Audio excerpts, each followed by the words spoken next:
Hi, Eileen. It's great to be here. Nice to meet you. Thanks for having us. It's our pleasure.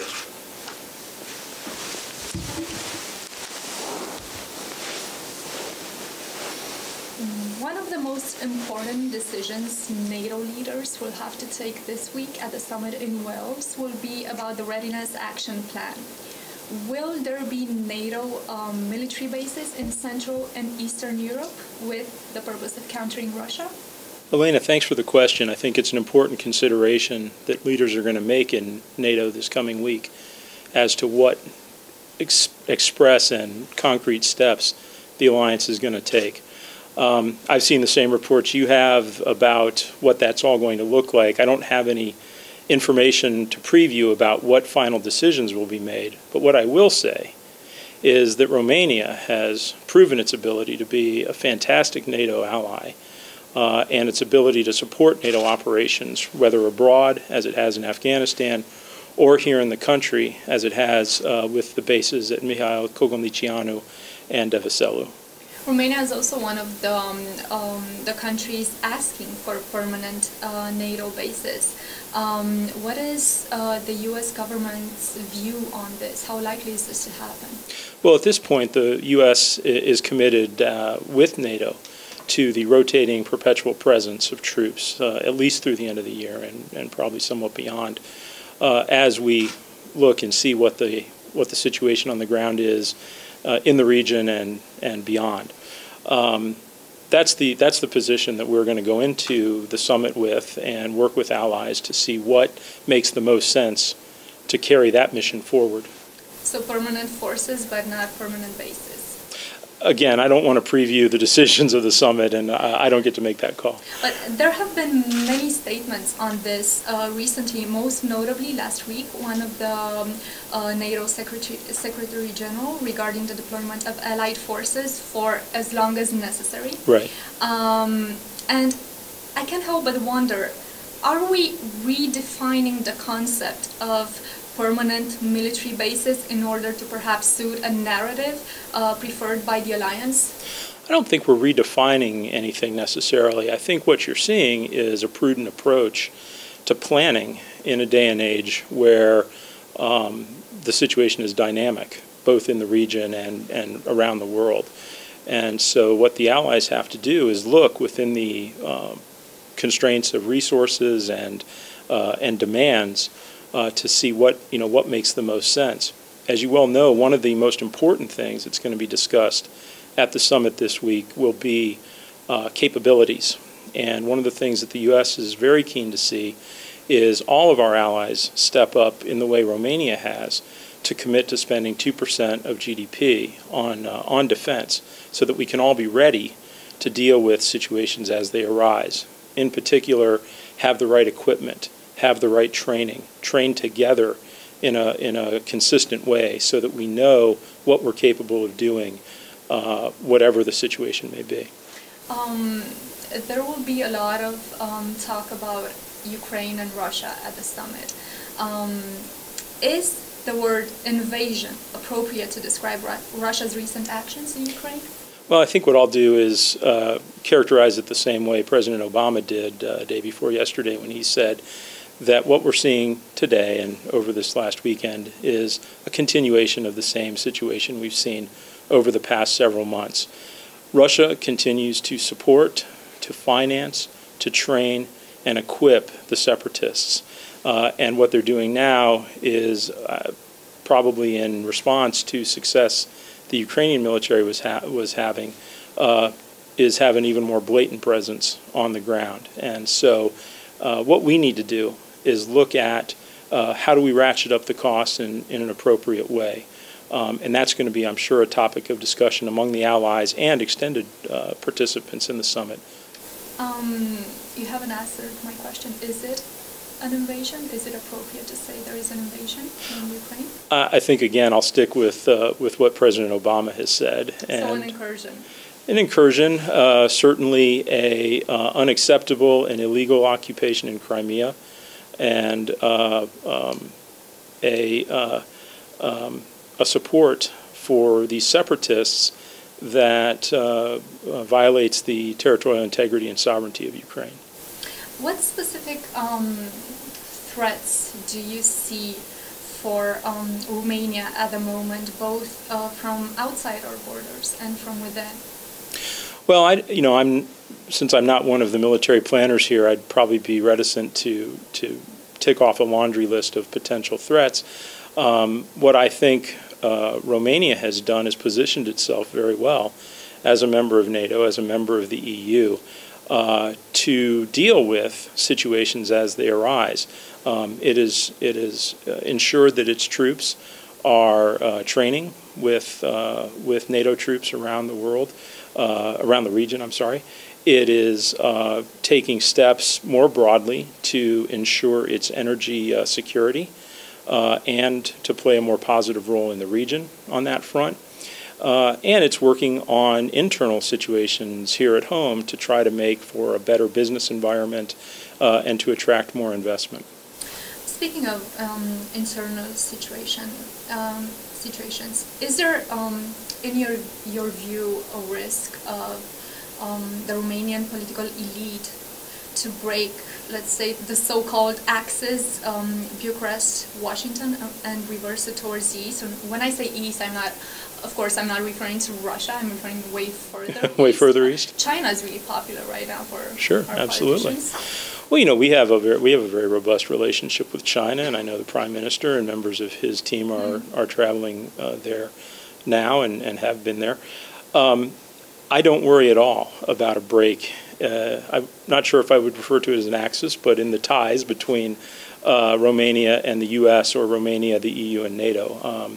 This is clearly where Romania has set its its foundation and its plans for the future, and it's an area we continue to work very closely with them and to ensure that that alliance grows even stronger and those bonds get even more concrete. And you don't think there's any way of reversing this? I don't see any indication that would be the case. I mean, one of the things as we go forward with Romania, we have seen that Romanian leadership across the board has expressed a solidarity with the U.S., with the Europeans, and are committed to that. What about the rule of law in Romania? Are there any dangers to it? Well, I think rule of law is one of those areas where a country has to be perpetually vigilant. It can't ever let up. That's the same in my country.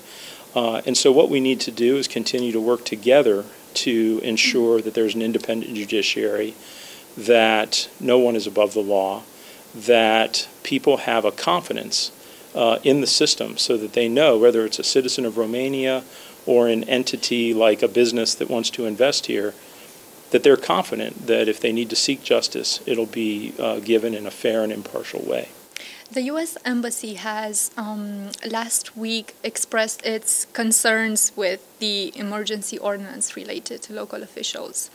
Have either Prime Minister Ponta or Deputy Prime Minister Dragnea, since your statement, explained to you the timing and the need for this ordinance? Well, as we said in our statement, prior to the move that the government made, we had discussions with all sides. We talked to people in the government, we talked to people outside the government on a number of different fronts. And again, our statement really didn't take any position on the question at hand. It was more about the process and the fact that we believe that a transparent parliamentary process is the best way to move forward when you're changing laws. So did they explain to you the process? Well, afterwards, I've not talked to anybody afterwards about it. There have been several occasions. The reason for my asking is this: there have been several occasions in the past years when the U.S. Embassy, either through the ambassador's voice or the chargé d'affaires, have expressed similar concerns with other actions taken by the Romanian government, and have managed to either reverse the course of action that seemed worrisome to the embassy, or alleviate its worries. So how do you explain the fact that there is no reaction now after your statement, and Prime Minister Ponta has said he would go through with the ordinance? Well, I think what's important to recognize here is none of these issues are really about the United States. They're about Romania, its leadership, its process of governing, and so that's a decision the government made based on their own calculations and their efforts to do what they thought, I guess, was the right way to do it. We expressed concerns about the process, and we would like to see a more transparent process when these types of issues come up. Is it anti-democratic to change the rules of the game during the game? I don't think it's probably for me to start commenting on whether something is anti-democratic or not. Again, I would reiterate that what we're trying to do with Romania right now is establish a situation where all processes within the system are transparent, open, and understandable to everybody. Romania right now wants to project a very strong image, internally and abroad, that it's a safe place to do business, that it's a strong partner in the affairs of NATO and other institutions that it belongs to. And so under those institutions, there are expectations, there are ideas about how things should be done. And that's what Romania will continue to work towards. There is this 2007 U.S. Embassy report which contains a top of the Romanian oligarchs at the moment, at that time. And of those still living, only one is not in jail. We have seen many high-profile arrests in the past 2 years, including most recently the president's brother. How do you define final success in our fight against corruption? It's a great question that I've thought a lot about, because one of the issues, of course, is I don't think there is final success, right? Every country in the world will continue to deal with this because human nature doesn't always allow us to be perfect. So I think what success will look like for Romania is when there is broad and consistent recognition of the fact that Romania has a strong and independent judiciary, where no one is above the law, and as I said earlier, where any entity, whether it's a Romanian citizen or a foreign investor or anyone who has issues to take up, feels that they can get fair treatment and impartial treatment under the system. On a similar note, when she last was in Romania, Victoria Nuland has expressed her concerns regarding the ever-growing influence of oligarchs in this part of Europe who use their money, she said, to buy politicians and the media. Do you support the idea that those who own media outlets should not be involved in politics as a general rule? Well, what I would say is we support a free and impartial media, and we believe that every effort should be taken to protect the media from outside influences, whatever that might be. We have situations in the United States where media has different perspectives and has different ideas about how reporting should be done. But where I think it's most important to look at is media able to operate freely without undue outside influence? I'm glad you brought up the relationship between the government and the media. There are growing concerns about the freedom of the press in Romania, the most recent of which was brought about by a comment by the government's spokesperson about, and I really do quote here, his pleasure to electrically execute objective journalists. How do you see both this comment and most especially the press freedom in Romania? Well, we would call on everyone to respect the role of the press. I mean, the Fourth Estate, as we often refer to it, is such an important part of making sure that an active citizenry stays informed. And so I don't think there's any scope for ugly comments or anything like that when dealing with people that are trying to report and get the news out. Were you aware of this comment made by the government spokesperson? Well, I'd seen the reporting on it. And what do you think of it? Like I said, I just don't think there's a role for, for ugly comments in any part of a civil dialogue. Why is it so important for the government not to try and interfere with the media in a democracy? Well, in a democracy, it's the government's job to share information about how it's working and what it's doing with its citizens so they can make informed decisions. And the media is an important outlet for that to happen. The media is also an important outlet for watching what's happening and reporting on that so people can make good decisions about who to vote for, what decisions they want to make about how they operate their business, whatever it might be. There are members of our parliament who are convicted, but they still get to write pieces of legislation. What could we do to tackle this problem if you find it to be a problem? Well, obviously, people are elected based on the population that votes. I don't have any specific information on a case that you may be referring to, but I would say, under a judicial system, there are various penalties for, when people do wrong. Sometimes that includes disenfranchisement from serving or holding office. If that has not been part of the case, then I think it's a decision for the people of whatever constituency we would be talking about. The coming months will be very hectic politically in Romania. You also have elections, but it's not yet 2016. So, but what does the U.S. expect from Romania after the presidential elections? Well, I think we expect our robust and strategic relationship to continue on a very solid footing. As I think Dwayne, my predecessor, said before he left, we fully expect that the next president of Romania, whoever it is going to be a friend of the United States and a supporter of our strategic dialogue and our strategic partnership. And so we look forward to working with whoever the people of Romania decide to put into that office. We are a country at the border of two blocks, East and West, and I know you just got here, but I must ask your first impression on this. How pro-U.S. do you find Romanians?